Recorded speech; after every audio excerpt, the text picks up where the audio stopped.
बिस्मिल्लाहिर्रहमानिर्रहीम। आज हम आपके सामने एक ऐसी वीडियो लेकर आए हैं जिसे देखकर आप भी अपने बचपन में चले जाएंगे। अक्सर औक़ात हम भी कुछ ऐसी ही हरकतें किया करते थे। तरावी की रकतें ज़रा तवील होती थी तो हम काफ़ी देर तक बैठे रहते। यूं ही मौलाना साहब सजदे में जाने की कोशिश करते, हम फ़ौरन से भाग कर रकत में शामिल हो जाया करते थे।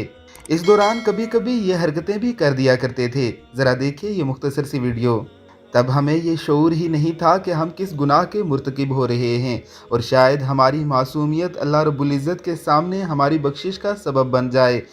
बचपन के उन दिनों में मोबाइल का कोई तसव्वुर ही ना था। हर बच्चा ही 5 वक्त की नमाजें मस्जिद में अदा करने का ज़ौक़ व शौक़ रखता था।